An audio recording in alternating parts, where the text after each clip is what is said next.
నమస్తే. Clue today news కి స్వాగతం. కేంద్ర రాష్ట్ర ప్రభుత్వాలు వికలాంగులకు బడ్జెట్ నిధులు కేటాయించకపోవడాన్ని నిరసిస్తూ భారత వికలాంగుల హక్కుల పరిరక్షణ సమితి రాష్ట్ర అధ్యక్షులు గిద్దె రాజేష్ ఆధ్వర్యంలో ఆత్మకూరు ఎస్ మండలం కందగట్ల గ్రామంలో కేంద్ర రాష్ట్ర ప్రభుత్వాల బడ్జెట్ పత్రాలను దగ్ధం చేశారు. ఈ సందర్భంగా భారత వికలాంగుల హక్కుల పరిరక్షణ సమితి రాష్ట్ర అధ్యక్షులు గిద్దె రాజేష్ మాట్లాడుతూ కేంద్రంలో బడ్జెట్ ప్రవేశపెట్టిన కేంద్ర మంత్రి ఆర్థిక నిర్మలా సీతారామన్ బడ్జెట్లో వికలాంగులకు నిరాశను మిగిల్చితే రాష్ట్రంలో బడ్జెట్ను ప్రవేశపెట్టిన రాష్ట్ర ఆర్థిక మంత్రి బట్టి విక్రమార్క బడ్జెట్లో వికలాంగులకు భరోసా లేకుండా చేశారని, కేంద్ర ప్రభుత్వం వికలాంగుల సాధికారతకు 2024-25 బడ్జెట్లో 1225.27 కోట్లు కేటాయించింది. గత సంవత్సరం బడ్జెట్తో పోలిస్తే 0.02% పెంచింది. సంఘం జిల్లా కార్యవర్గ సభ్యుడు ఆత్మకూరు ఎస్ మండల అధ్యక్షులు గోగుల శేఖర్ రెడ్డి ఆధ్వర్యంలో జరిగిన ఈ కార్యక్రమంలో సంఘం రాష్ట్ర ఉపాధ్యక్షులు కొల్లూరి ఇదయ్య, బాబు సంఘం జిల్లా యూత్ నాయకులు గుంట శివకుమార్, సంఘం మహిళా నాయకురాలు గోగుల పద్మారెడ్డి తదితరులు పాల్గొన్నారు. నిధులు కేటాయించిన కేంద్ర రాష్ట్ర ప్రభుత్వాలు మండి వైఖరి కేటాయించాలి. 5% వికలాంగులకు బడ్జెట్ లో ప్రత్యేక నిధులు కేటాయించాలి. వికలాంగులకు బడ్జెట్ లో 5% నిధులు కేటాయించాలి. వికలాంగులకు బడ్జెట్ లో 5% నిధులు.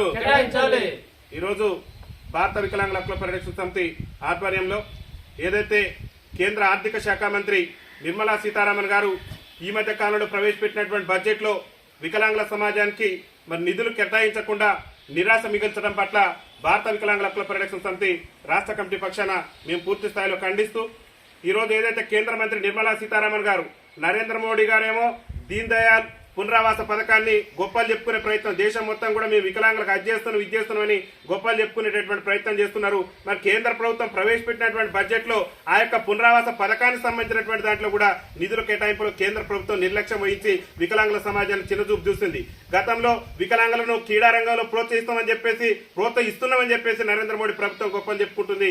మరి నిన్న కేటాయించినటువంటి బడ్జెట్ లో గతంలో 76 కోట్లు ఉన్నటువంటి క్రీడా రంగానికి సంబంధించి కేంద్ర ప్రభుత్వం ప్రవేశపెట్టిన బడ్జెట్ లో గతంలో 76 కోట్లుంటే ఇవాళ నరేంద్ర మోడీ గారు మరి నిర్మలా సీతారామన్ గారు ప్రవేశపెట్టిన బడ్జెట్ లో ఎంత ప్రవేశపెట్టిందంటే దాన్ని 25 కోట్లకు కుదించింది. అంటే వికలాంగుల సంక్షేమ శాఖకు ఉన్నటువంటి బడ్జెట్ ను కుదించడానికి కేంద్ర ప్రభుత్వం ప్రయత్నం చేస్తుందంటే వికలాంగుల సమాజాన్ని అవమానపరుస్తుంది, వికలాంగుల సమాజాన్ని చిన్నచూపు చూస్తుందన్న విషయాన్ని ప్రతి ఒక్కరు కూడా గమనించాలని చెప్పేసి భారత వికలాంగుల హక్కుల పరిరక్షణ సమితి రాష్ట్ర కమిటీ పక్షాన మేము అంటున్నాం.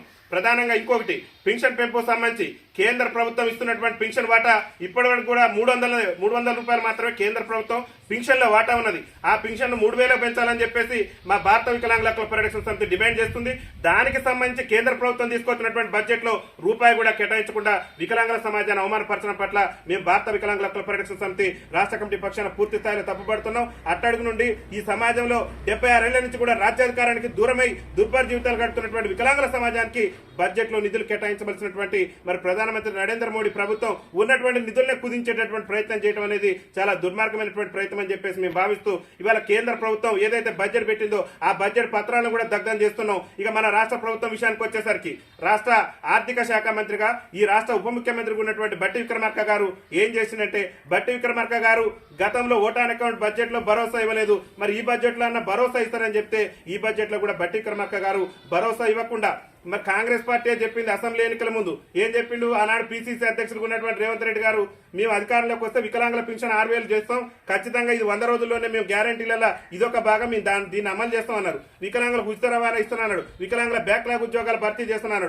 మరి ఏమయ్యా రేవంత్ రెడ్డి గారిని అడుగుతున్నాం, ముఖ్యమంత్రి గారిని అడుగుతున్నాం, మీరు ప్రవేశపెట్టిన బడ్జెట్ లో ఈ రంగానికి సంబంధించి మీరు చేస్తున్న హామీలకు సంబంధించి ఎందుకు నిధులు కేటాయించలేదో ముఖ్యమంత్రి గారు సమాధానం చెప్పాలి. ఈ రాష్ట్ర ఆర్థిక మంత్రిగా బట్టి విక్రమార్క గారు మరి వికలాంగుల సమాజానికి ఏం సమాధానం చెప్తున్నారో ఒకసారి ఆలోచన చేసుకోవాలి. ఇవాళ మానవత్వాన్ని విస్మరించి వికలాంగుల సమాజానికి ఇచ్చినటువంటి అన్ని హామీలను కూడా విస్మరించి బడ్జెట్ లో ఇవాళ పైసా కూడా కేటాయించకుండా వికలాంగుల సమాజాన్ని చిన్నచూపు చూడటం పట్ల తెలంగాణ రాష్ట్ర ప్రభుత్వం కేంద్ర ప్రభుత్వం రెండు కూడా పెట్టినటువంటి బడ్జెట్ లో వికలాంగుల సమాజాన్ని విస్మరించినందుకు తిరుగు నిరసనగా ఈ రోజు ఈ బడ్జెట్ పత్రాలు దగ్ధం చేస్తున్నాం. ఒకటే చెప్తున్న కేంద్ర రాష్ట్ర ప్రభుత్వాలకు నరేంద్ర మోడీ గారికైనా అక్కడ ఉన్నటువంటి కేంద్రంలో ప్రధానమంత్రి పదవిలో ఉండి వికలాంగుల సమాజాన్ని విస్మరించినటువంటి నరేంద్ర మోడీ ప్రభుత్వానికైనా ఇప్పుడున్నటువంటి ఇక్కడ తెలంగాణ రాష్ట్రంలో అధికారంలో ఉన్నటువంటి రేవంత్ రెడ్డి ప్రభుత్వానికైనా మేము ఒకటే డిమాండ్ చేస్తున్నాం. 2016లో చట్టం తెచ్చింది ఎవరు, వికలాంగుల కోసం ఒక చట్టం ఉండాలి, వికలాంగుల సంక్షేమ పథకాలలో వాటా తమాషా ప్రకారం 5% దక్కాలని చెప్పేసి ఆనాడు ప్రధానమంత్రి హోదాలో ఉండి మరి ఆనాడు చట్టం చేసి లోక్సభలో మీరు చట్టాన్ని తీసుకొస్తే ఇవాళ 5% నిబంధనల ప్రకారం నిధులు ఇచ్చారా బడ్జెట్ లో?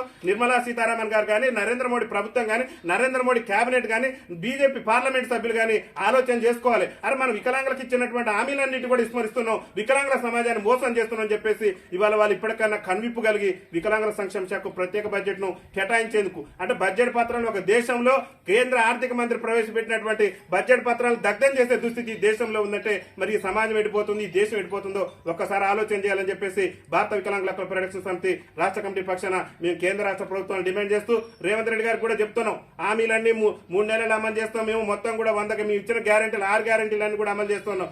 6 గ్యారెంటీలు కాదు, అసలు గ్యారెంటీ అమలు చేయమంటున్నాం. ఏం అమలు చేస్తున్నాం అంటే 6 గ్యారెంటీల్లో భాగంగా వికలాంగుల సమాజానికి ఇస్తున్న 6,000 పింఛన్ ఇవ్వాలి. మా వృద్ధుల ఎవరైతే మా వృద్ధులు ఉన్నారో మా పెద్దలకు ఇస్తున్నటువంటి 4,000 రూపాయల పింఛన్ కూడా తక్షణమే ఇవ్వాలి. అదేవిధంగా మా వితంతు సోదరులు ఎవరైతే ఉన్నారో భర్తను కోల్పోయి దిక్కులేక మరి అలా ఉన్నటువంటి మా వితంతు సోదరులకు కాంగ్రెస్ పార్టీ మేనిఫెస్టోలో చెప్పిన విధంగా 4,000 రూపాయలు ఇవ్వాల్సిందే. ఈ పింఛన్లు ఇవ్వకుండా బడ్జెట్ ను సవరించి ఖచ్చితంగా వికలాంగుల సమాజానికి దమాషా ప్రకారం రావాల్సిన 5% బడ్జెట్ కేటాయించకుంటే మాత్రం రాష్ట్ర వ్యాప్తంగా ఆందోళన కార్యక్రమాలు ఉధృతం చేస్తామని చెప్పేసి కూడా హెచ్చరిస్తూ ఈ యొక్క బడ్జెట్ పత్రాలను దగ్ధం కూడా చేస్తున్నాం. వికలాంగుల సంక్షేమానికి బడ్జెట్ కేటాయించిన కేంద్ర రాష్ట్ర ప్రభుత్వాల మండి వైఖరి, వికలాంగుల సంక్షేమానికి బడ్జెట్ కేటాయించిన కేంద్ర రాష్ట్ర ప్రభుత్వాల మండి వైఖరి, వికలాంగుల ఐక్యత, వికలాంగుల ఐక్యత, వికలాంగుల సంక్షేమానికి నిధులు కేటాయించిన కేంద్ర రాష్ట్ర ప్రభుత్వాల మండి వైఖరి, వికలాంగుల సంక్షేమానికి నిధులు కేటాయించిన కేంద్ర రాష్ట్ర ప్రభుత్వాల మండి వైఖరి నశించాలి. వికలాంగుల సంక్షేమానికి నిధులు కేటాయించిన కేంద్ర రాష్ట్ర ప్రభుత్వాల మండి వైఖరి నశించాలి. వికలాంగుల సంక్షేమానికి నిధులు కేటాయించిన కేంద్ర రాష్ట్ర ప్రభుత్వాల మండి వైఖరి, వికలాంగుల ఐక్యత ఇవ్వాలి. వృద్ధులు వితంతులకు అందరికి 4,000 రూపాయల పింఛన్ వెంటనే ఇవ్వాలి. వికలాంగులకు 6,000 రూపాయల పింఛన్ వెంటనే. వికలాంగుల ఐక్యత, వికలాంగుల పట్ల ప్రధానమంత్రి ముఖ్యమంత్రి మండి వైఖరి, వికలాంగుల పట్ల ప్రధాని నరేంద్ర మోడీ ముఖ్యమంత్రి రేవంత్ రెడ్డి మండి వైఖరి సవరినే ప్రవేశపెట్టాలి. 5% నిధులతో వికలాంగులకు ప్రత్యేక బడ్జెట్ ను ప్రవేశపెట్టాలి. ప్రత్యేక 5% నిధులతో ప్రత్యేక బడ్జెట్ వికలాంగులకు, వికలాంగుల ఐక్యత.